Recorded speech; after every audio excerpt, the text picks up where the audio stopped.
আসসালামু আলাইকুম প্রিয় বন্ধুরা, একটা জিনিস শেয়ার করতে চলে এলাম। সেটা হচ্ছে এই যে সুপার ফুড, যেগুলো বাজার থেকে কিনতে অনেক অনেক টাকা লাগে আর নিজের বানিয়ে ফেললে এত টাকা লাগে না। সেটা হচ্ছে এখানে আমি দিয়েছি চিড়ে ভাজা। চিড়ে আমি নিজে ভেজে নিয়েছি। তারপরে 100 গ্রাম যে মিষ্টি কুমড়ার বীজ, তারপর হচ্ছে এই যে সূর্যমুখীর বীজ, তারপর হচ্ছে বাদাম, কিশমিশ, কালো জিরা, তিল, এগুলো সবগুলি আমি মিক্স করে নিয়েছি। যে কালো জিরা বাদাম ভেজে নিয়েছি তার খোসা। তারপর হচ্ছে এখানে আমি সব কিছু উপকরণ নিজে এনে নিয়েছিলাম, নিজে এনে বানিয়ে নিয়েছি। এগুলো হচ্ছে আজকাল সুপার ফুড।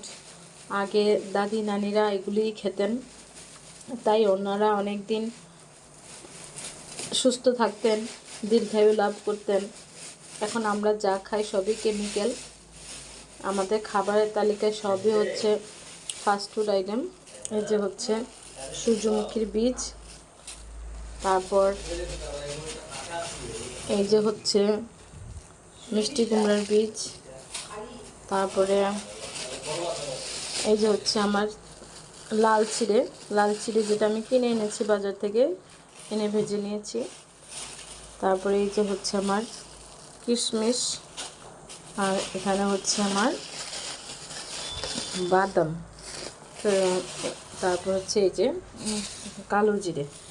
এই সবগুলো আইটেম আমি একসাথে মেখে নিয়েছি। প্রায় এখানে খুব বেশি একটা খরচ হয়নি। তো এগুলি খেয়ে বিশেষ করে যারা ডায়াবেটিসের রোগী আছেন বা হার্টের সমস্যা বা অন্যান্য ধরনের সমস্যা আছেন, বা যে কোনো ধরনের মানুষ, শিশু, বৃদ্ধ, বয়স্ক, এটা এমন একটা খাবার যেটা শিশু, বয়স্ক, বৃদ্ধ সবাই খেলে মজা পাবেন এবং সবার জন্য খুবই পুষ্টিকর এবং স্বাস্থ্যকর খাবার। হ্যাঁ, এই বাচ্চাদের বা এগুলি খাবার দিতে পারেন, নিজেরাও খেতে পারেন, শরীর স্বাস্থ্য অনেক দিন ভালো থাকবে। তো আমিও কাজে ফাঁকে স্কুলে নিয়ে যাই, যখন একটু আমার ক্ষুধা অনুভব হয় তখন আমি একটু খেয়ে পানি খেয়ে নিই, খুব ভালো লাগে। ধন্যবাদ, ভালো থাকবেন সবাই।